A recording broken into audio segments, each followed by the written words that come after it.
Kisah masa di tahun 1988 di saat Jenderal Augusto Pinochet berkuasa di Chili. 120 orang pelapor demokrasi ditangkap dan dipenjarakan di penjara Santiago yang berkapasitas 2006 jiwa. Sudah lama berbulan-bulan 120 orang pendemo dan meminta dipisahkan sel karena mereka bukanlah penjahat kriminal, melainkan hanya tahanan yang memperjuangkan politik yang tak adil. Dan pada akhirnya mereka ditempatkan di sel berbeda dan dipisahkan dari narapidana kriminal. Dan sehingga alhasil penjara tahanan politik ini masih terbilang sedikit layak, walaupun tidak sebaik, semewah, dan sebebas penjara koruptor yang full fasilitas yang ada di film-film. Di antara 120 orang politik ada 5 tahanan yang ingin hendak kabur. Mereka adalah Vergas, Rafael, Jerman, Patricio, dan seorang pria yang suka memainkan gitar, yaitu Lolo. Saat mau menempati sel, Vergas terpaksa berpindah ke sel 51 karena sel 50 yang telah direncanakan untuk ditempati ternyata telah ditempati oleh tahanan lain. Hal ini tentu membuat rencana mereka sedikit bermasalah karena tadinya mereka berencana akan menghubungkan lantai atas dan bawah di penjara di sana. Hari ketiga, para tahanan pun mulai melakukan rutinitas mereka seperti biasa. Mereka diberi tugas sesuai keahlian dan minat masing-masing tahanan. Ada yang menjadi tukang masak, ada yang menjadi pengantar makanan, ada yang bertukang, dan lain-lain.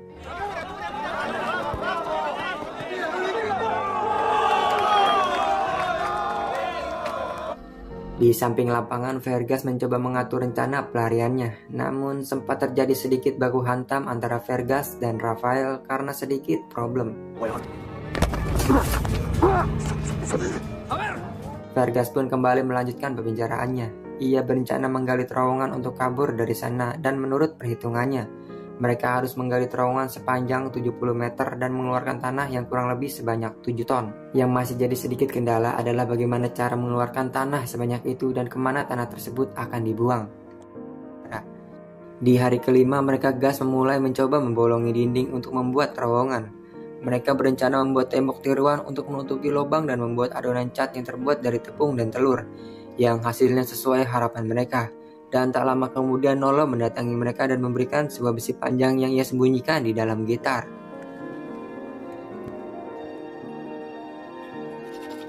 Dan setelah beberapa hari, seorang tahanan politik baru bernama Oscar Libra juga masuk ke penjara tersebut. Ia dikenal sangat tangguh memperjuangkan demokrasi di Chili. Dan ya, tidak heran jika para sipir dan diktator sangatlah membencinya. Tidak lama kemudian datang seorang pengacara wanita bernama Fabiola. Dia menerima sebuah laporan tentang perlakuan terhadap para tahanan politik di sana yang tak layak. Namun muncul seorang pengacara lain bernama Andrea yang justru bertentangan, dan dia juga yang akan memastikan para tahanan di sana akan mendapatkan hukum yang seberat-beratnya. Setelah itu, Fabiola menemui Oscar dan menyuruhnya untuk menandatangani beberapa berkas dan berbincang sedikit. ¿Arriesgarías pena de muerte? No. ¿Sí? Por maltrato de obra al personal del ejército. Si se comprueba un nexo con los escoltas que están fallecidos. Saat hari ke-11, Vargas dan timnya mulai melakukan rencana. Mereka mulai membolongi plafon dan mengumpulkan pecahannya agar tidak dicurigai oleh para sipir. Tapi saat pembobolan plafon terjadi sedikit insiden yang tiba-tiba. Papel de diario y agua.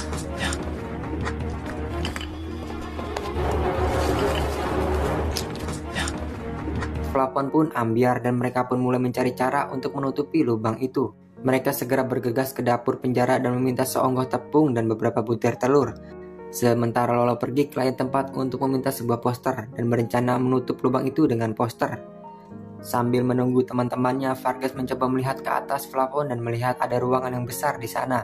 Mereka berencana untuk menaruh tanah galian mereka di atas sana. Tidak lama kemudian, Rafael dan yang lainnya telah kembali dengan membawa bahan-bahan yang dibutuhkan. Mereka bergegas membuat adonan dari telur dan tepung serta potongan kertas. Tapi tiba-tiba petugas penjara datang dan Lolo langsung memberikan kode dengan menyanyikan sebuah lagu.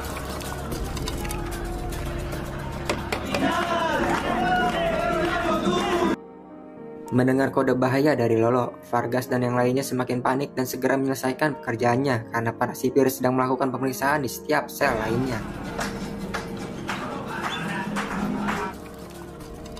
Para sipir pun mulai masuk melakukan penggeledahan, sementara Vargas dan yang lainnya disuruh menunggu di luar dengan penuh kepanikan. Beberapa hari berikutnya tembok tiruan untuk menutupi plafon dan dinding berhasil dibuat. Mereka juga sudah menghancurkan tembok untuk jalan masuknya. Namun saat sedang bekerja, tiba-tiba Lolok datang dan mengatakan kalau sipir sedang menuju ke tempat mereka dan yang terjadi.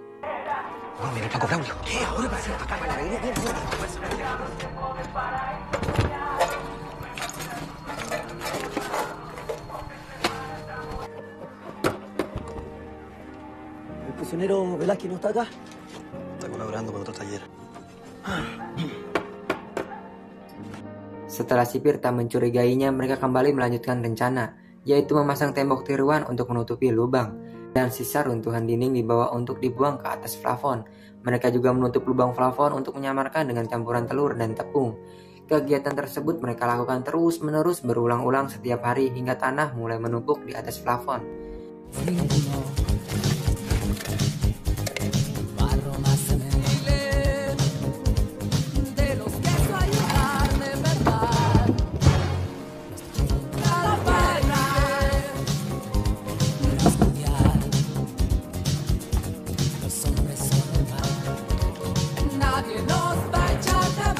Sudah hari ke-77 setelah 20 hari melakukan penggalian.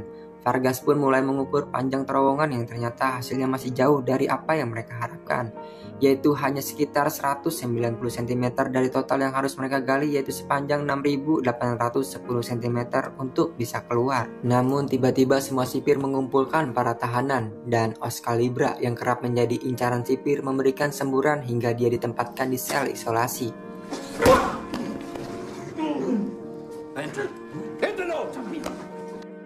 Dan di tempat lain Jerman yang akan memindahkan tanah galian, tetapi sekonyong-konyong seorang sipir menghentikannya dan ingin memeriksa tas yang dibawa olehnya. Dengan cerdiknya ia menutupi tanah dengan buku dan kain. Sesaat Jerman akan dibawa ke ruangan para sipir, ia menyerahkan tasnya kepada Vargas. Yang ternyata sipir memanggil Jerman hanya untuk memintanya menyerahkan buku dewasa terbaru darinya. Dan hari ke-83 para keluarga kembali diizinkan mengunjungi tahanan. Seorang pendeta datang menemui Vargas dan membawanya sebuah majalah teknik karena Vargas merupakan seorang arsitek. Sementara itu Oscar dikunjungi oleh kakaknya. Kakaknya merupakan satu-satu keluarganya yang ia miliki sekarang.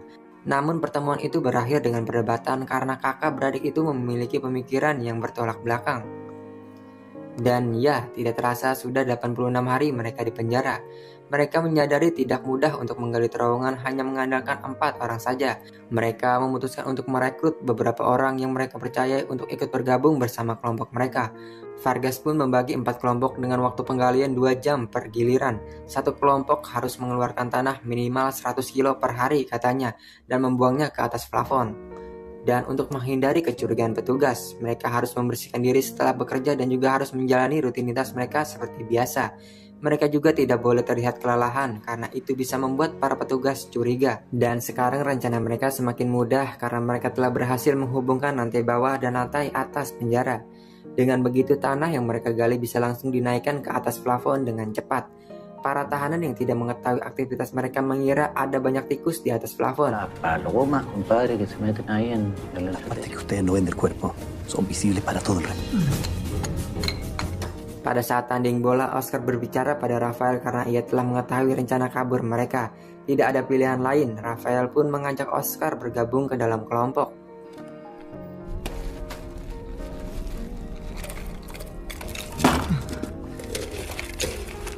Dan di hari ke-182, para keluarga kembali mengunjungi mereka di penjara. Rafael menceritakan rencana kabur tersebut pada istrinya. Ia meminta istrinya Paulina untuk menyiapkan bantuan dari luar untuk misi kaburnya ketika sudah lolos.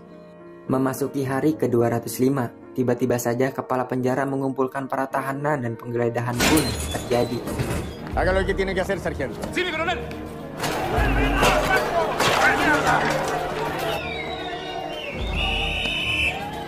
Rafael segera menginfokan rekan-rekannya yang sedang menggali, namun mereka membutuhkan waktu untuk keluar, menutup lubang dan membersihkan diri. Dan karena tidak ada pilihan lain untuk mengulur waktu, Rafael bersama rekan-rekan lainnya membuat masalah agar mereka yang masih di dalam terowongan bisa keluar dan membersihkan diri. Dan baku hantam pun terjadi.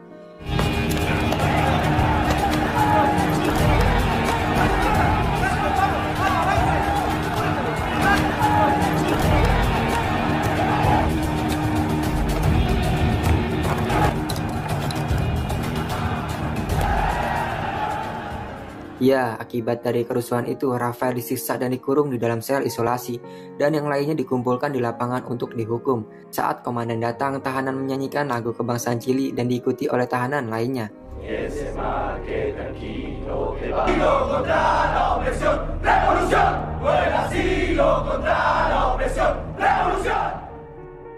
Di hari ke-217, Paulina di luar meminta dukungan partai untuk membantu Rafael dan yang lainnya melarikan diri dari penjara. Namun mereka takut dalam pelarian tersebut terjadi masalah yang sangat berisiko dan tentu saja merusak nama baik partai tersebut. Sedangkan di sisi lain, para tahanan terus gigih melakukan penggalian dengan penuh keyakinan untuk bebas dan menghirup udara bebas. Sementara Paulina di luar terus mencari dukungan namun selalu saja mendapat penolakan. Paulina tidak menyerah segampang itu. Dan di suatu hari ia mendatangi gereja untuk ibadah dan setelah selesai berdoa, mereka melakukan pertemuan dengan pendeta di ruang bawah tanah. Mereka berempat sepakat untuk mendukung dan memfasilitasi perencanaan kabur Rafael dan rekan-rekan di lapas. Sementara di penjara, Rafael dikunjungi oleh Fabiola yang ternyata juga mengetahui rencana kabur Rafael dan Paulina. Ia mengatakan kepada Rafael kalau ia akan mendukung penuh misi tersebut. Di hari ke-132, panjang terowongan sudah hampir sampai 10 meter. Dan tiba-tiba Javier mengalami sesak napas karena kekurangan oksigen dan ia pun pingsan saat itu juga. Menyadari ada masalah, Vincent segera mendekatinya lalu menarik tubuhnya keluar dari terowongan.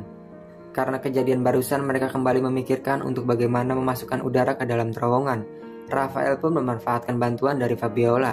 Ia pun meminta dibawakan plastik khusus. Dan karena Fabiola adalah seorang pengacara, ia pun bisa dengan aman membawakannya tanpa ketahuan. Setelah itu Rafael meminta bantuan salah seorang tahanan bernama Abah. Ia meminta dibuatkan mesin untuk memasok oksigen ke dalam terowongan. Namun pada awalnya Abah menolak. Tapi pada akhirnya ia pun setuju dan Abah juga ikut dalam misi kabur tersebut. Dengan modal kipas angin listrik dan selang, mereka mempunyai suplai udara di dalam terowongan dan mereka pun sangat senang. Tenemos aire, compañero. Dan keesokan harinya, Komandan Andrade memberikan daftar nama-nama tahanan yang akan dihukum mati dalam waktu dekat ini. Dan diantaranya adalah Rafael, German, dan Patricio. Bahkan kabar hukuman tersebut viral di surat kabar. Sementara itu, Vargas memasang bola lampu di dalam terowongan yang semakin hari semakin panjang. Dalam kesendirian itu, ia teringat istri dan anaknya yang telah tiada. Sedangkan di tempat lain, sipir mendatangi Bigot dan mengajaknya mengobrol. Ternyata Komandan Andrade mengajak dan menjadikan Bigot untuk menjadikan informannya.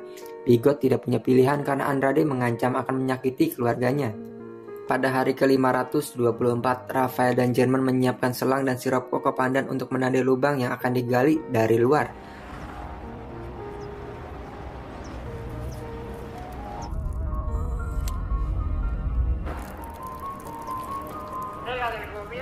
Sore harinya adik German berjalan-jalan sambil melihat penanda dari lubang tersebut. Esok harinya pendeta menemui Vargas. Ia mengatakan bahwa titik galian masih kurang 12 meter lagi. Pendeta ini meminta Vargas untuk melakukan taubat. Namun karena semenjak dia kehilangan anak dan istrinya, Vargas seolah kehilangan arah hidupnya. Pada hari ke-559, di saat German dan rekan-rekannya sedang menggali, tiba-tiba terjadi gempa yang membuat semua orang panik. Vargas dan Rafael segera berlari ke dalam sel untuk menyelamatkan rekan-rekan mereka yang masih menggali dan berada di dalam terowongan.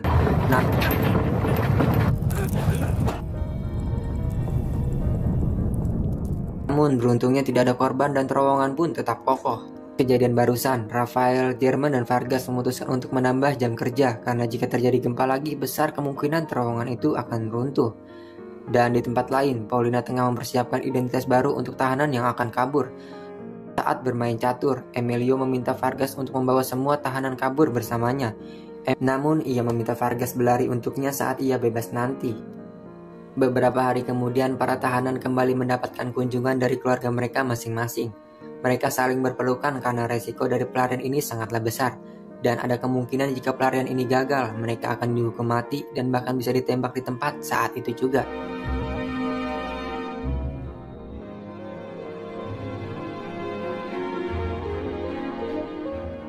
Dan pada 29 Januari 1990, saat para tahanan dan sipir sedang menonton film bersama-sama, lalu para tahanan yang akan kabur mulai meninggalkan tempat itu satu persatu.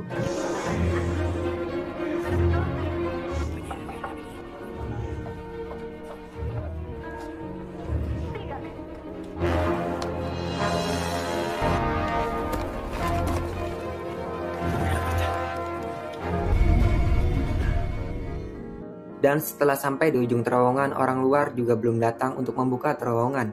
Dan akibatnya mereka harus menunggu di dalam terowongan. Mereka pun berbaris menahan sesak dan rasa takutnya sewaktu-waktu terowongan itu bisa saja runtuh kapan saja. Sementara itu di ruangan nobar, tiba-tiba Bigot menyadari ada yang tak beres dan tak wajar. Kemudian dia keluar dari sana untuk mencari Vargas. Beruntungnya Emilio mencoba menghentikannya, tapi Bigot tidak peduli dan langsung menjatuhkannya.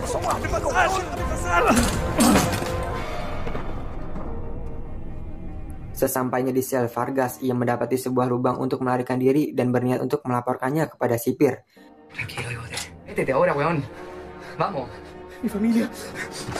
Namun si Bigot menolak dan terjadilah baku hantam.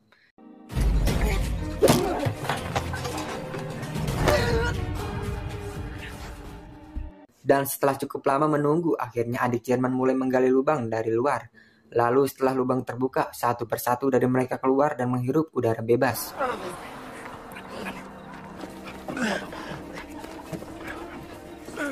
Sedangkan Oscar yang terkena luka tusukan yang membuat ia tidak kuat untuk kabur bersama yang lain. Setelah keluar dari terowongan, mereka menyusuri sungai di pinggir jembatan. Sementara di atas jembatan, sebuah mobil sudah disiapkan oleh Paulina untuk membawa mereka. Menyadari Oscar tidak ada, Jerman kembali untuk menyusulnya. Sementara tahanan yang lain menunggu di mobil dengan harap-harap cemas. Para tahanan pun telah selesai menonton film saat mereka kembali ke selnya. Mereka mendapati Emilio tergeletak dan segera menolongnya. Emilio pun menyuruh mereka untuk segera kabur melalui lubang yang ada di sel Rafael. Melihat ada kesempatan, sehingga semua tahanan lainnya pun ngabret untuk kabur hingga sipir menyadari aksi kabur mereka.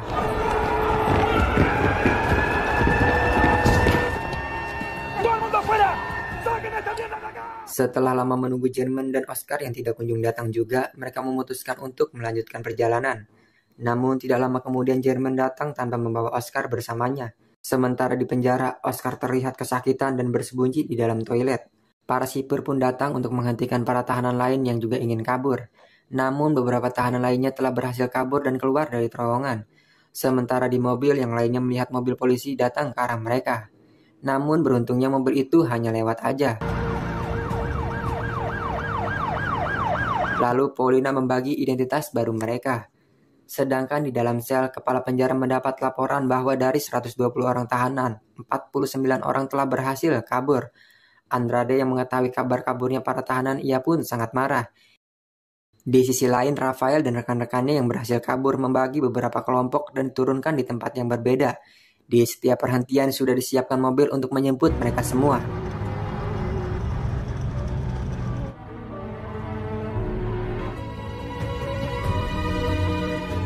Dan film pun tamat.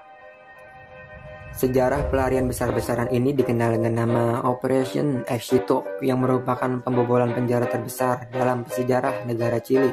Dan beberapa tahanan yang lolos pindah menetap di luar negeri. Dan setelah rezim Augusto Pinochet digantikan oleh Presiden Patrio Alibin, nama semua buronan yang kabur dihapus. Dan intisarinya adalah usaha, proses, dan kesabaran serta kerja keras mereka selama 2 tahun tak mudah. Layaknya kehidupan yang butuh perjuangan, kesabaran, dan yang paling mahal ialah tentu saja waktu. Jadi carilah satu alasan dari 1000 kegagalan. Gua Antong, terima kasih dan minta maaf atas segala semua kehilapan. Sampai jumpa di video seru lainnya. Assalamualaikum warahmatullahi wabarakatuh.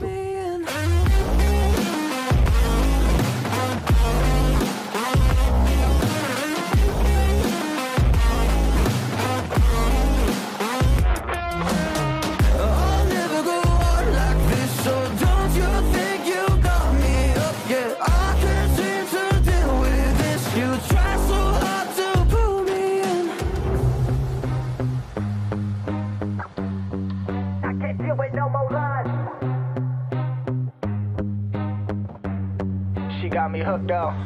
Well, she pulling me in like a black hole, trapped in a grip and I can't break. Out of control and I can't feel my soul and my heart and my damn face.